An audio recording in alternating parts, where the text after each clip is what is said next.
Relations के concept को आज हम लोग पढ़ेंगे। तो चलिए स्टार्ट करते हैं इसको। हम लोगों ने कंसीडर कर रखा है सेट पी को और सेट क्यू को। तो सेट पी में आपके ए बी और सी हैं, ठीक है, एलिमेंट्स हैं। और क्यू में आपके अली, भानु, बिनोय बिनोय चंद्रा और दिव्या। तो इस तरीके से ये 5 एलिमेंट्स हैं आपके सेट क्यू में। तो इनका जो कार्शियन प्रोडक्ट होगा, इन दोनों का कार्शियन प्रोडक्ट 15 ऑर्डर्ड पेयर्स होंगे, क्योंकि अगर ए से स्टार्ट करेंगे तो ए अली, ए भानु, ए बिनोय, ए चंद्रा, ए दिव्या, ये 5 कॉम्बिनेशन बनेंगे। और बी से स्टार्ट करें तो बी के भी 5, B Ali, B Bhanu, B Binoy, B Chandra, B Divya. फिर सी को लेके चले तो सी अली, सी भानु, सी बिनोय, सी चंद्रा, सी दिव्या। तो इस तरीके से ये 5 हो जाएंगे, तीनों के 5, यानी कि 5 या 15, 15 आपके ऑर्डर पेयर्स होंगे इसके। और इस तरीके से हम लोग जो सेट पाएंगे वो पी क्रॉस क्यू का होगा। P cross Q by introducing a relation capital R between the first element x and the y element y of each ordered pair h x y। ठीक है, p क्रॉस q एक relation होता है, ठीक है, या ऑर्डर्ड पेयर्स बनते हैं इससे। तो अब इसके रिलेशन को कैसे डिनोट करेंगे? Relation is equal to x का y के साथ जो रिलेशन है, x इज फर्स्ट लेटर, है ना। x क्या आपका फर्स्ट लेटर है, इस सेकेंड वाले का first letter of the name y। x p का एलिमेंट है और y q का एलिमेंट है। तो इस तरीके से इसको लिखा जा सकता है। और ये विजुअल रिप्रेजेंटेशन है, आप देख सकते हैं सेट p का सेट q से जो रिलेशन है वो एक एरो के माध्यम से दिखाया जा रहा है। तो ये visual representation of this relation are called an arrow diagram. ठीक है, इस फिगर में आप देख सकते हैं ये एरो डायग्राम है। p का q से जो रिलेशन है, जो p क्रॉस q है, ठीक है। तो इस तरीके से विजुअल रिप्रेजेंटेशन हम लोगों ने देख लिया। अब रिलेशन के डेफिनेशन की तरफ चलते हैं। A relation R from a non empty set A, कोई एक नॉन एम्प्टी सेट ए है और set non empty set B से जो उसका रिलेशन है। Relation R from a non empty set A to a non empty set B is a subset of cartesian product A cross B. तो इसमें जो subset बनेगा cartesian product A cross B, वही relation होता है। The subset is derived bye describing A relationship between the first element and the second element of the ordered pairs in A cross B.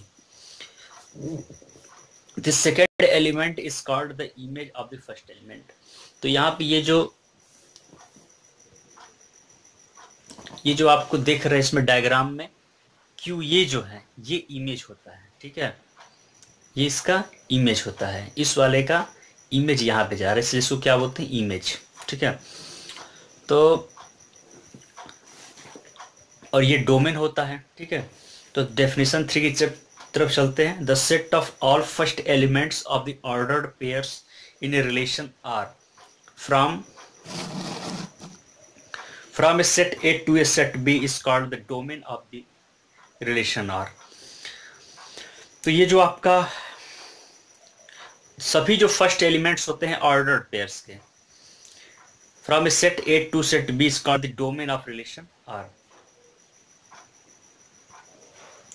तो डोमेन होता है, मैंने बता दी, जो P और Q का जो रिलेशन था आपको यहां से देखना है। तो इस वाले चीज को, इस वाले जितने एलिमेंट्स हैं इनको क्या बोलते हैं, डोमेन, और यहाँ वाले को इमेज बोलते हैं, ठीक है।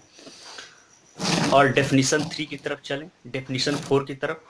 The set of all second elements in a relation R from a set A to a set B is called the range of the relation R. तो और जो सेकेंड होता है, यानी कि Q का जो एलिमेंट्स होते हैं, जितने एलिमेंट्स हैं, the set of all elements in a relation R from set A to set B is called the range of the relation R. वो क्या होते हैं, रेंज होते हैं। जो क्यू के एलिमेंट्स होते हैं वो रेंज होते हैं।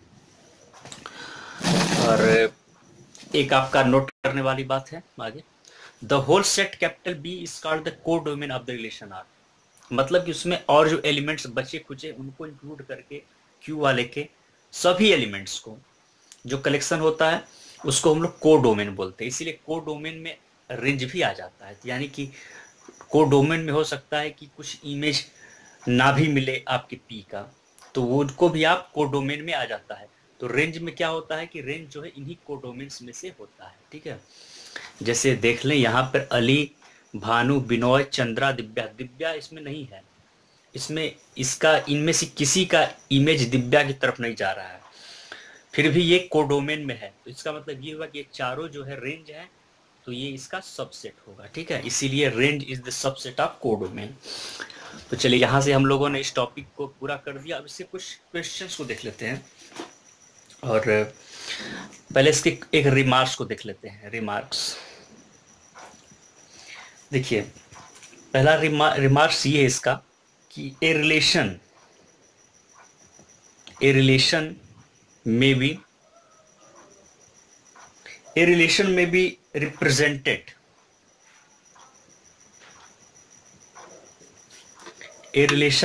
be represented algebraically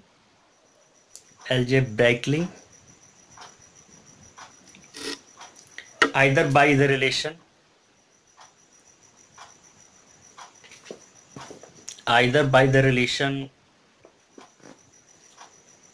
by the roster method और बाय सेट बिल्डर मेथड। ठीक है, सेट बिल्डर मेथड से भी इसको डिनोट कर सकते हैं इसके रिलेशन को, और रोस्टर मेथड से भी जो हम लोग सेट में करते आ रहे हैं। N arrow diagram is a visual representation of the relation. हमने जब एरो डायग्राम को दिखाया था यहाँ पे, तो वो विजुअल रिप्रेजेंटेशन होता है उस सार का। और चलिए एक क्वेश्चन को ले लेते हैं, उसी से हम लोग थोड़ा इसको और क्लियर कर देते हैं इस कॉन्सेप्ट को। तो एग्जाम्पल है इसका, let capital A is the set 1 2 3 4 5 and 6। एक रिलेशन को डिफाइन करना है। Define a relation R from A to A. इसी का इसी से एक रिलेशन दिखाना है by capital R is equal to x y such that y is equal to x plus 1। ये सेट बिल्डर फॉर्म। ठीक है, और तो डेफिनेशन से इसको देख लेते हैं। x प्लस 1 है, ठीक है, y x प्लस 1 है, यानी अगर x 1 है तो y आपका 2 होना चाहिए, x 2 है तो y आपका 3 होना चाहिए। ये रिलेशन बनना है इनके बीच में। तो रिलेशन कैसे बनाएंगे, अगर आपने 1 लिया तो ये 2 होना चाहिए। ठीक है, ये ऑर्डर्ड पेयर्स बन रहे हैं। 2 लिया तो 3 होना चाहिए, 3 लिया तो 4 होना चाहिए, और आपने इसमें से सबको लेना है, यानी कि आपने 4 लिया तो 5 होना चाहिए, और आपने 5 लिया तो 6 होना चाहिए। लेकिन आप 6 लेंगे तो 7 नहीं आया, 7 होना चाहिए, लेकिन 7 चूंकि ए में है नहीं, इसलिए यहां तक इसको रोक देंगे। तो देयर आर 5 ऑर्डर्ड पेयर्स। तो द करस्पेंडिंग एरो डायग्राम, अब इसको एरो डायग्राम से दिखाएंगे। सपोज ये आपका हो गया ए में 1 2 3 4 5 एंड 6। यहाँ भी बात करें तो यहाँ पर भी 1 2 3 4 5 एंड 6। तो 1 का 2, 2 का 3, 3 का 4, 4 का 5 एंड 5 का 6। तो इस तरीके से ये डायग्राम बनता है। तो वी कैन सी दैट, यहाँ हम देख सकते हैं कि इसके जो आपके डोमेन है, डोमेन क्या है, 1 2 3 एंड 4 एंड 5। हाँ, 5 आपके इसके डोमेन हैं। ठीक है, जो इसके रेंज है 2 3 4 5 एंड 6। There are 5 range. ठीक है, तो रेंज आपका इतना हो गया, और ये आपका डोमेन हो गया। और को डोमेन की बात करें तो ये जो टोटल है ये आपका क्या है, को डोमेन है। ठीक है, तो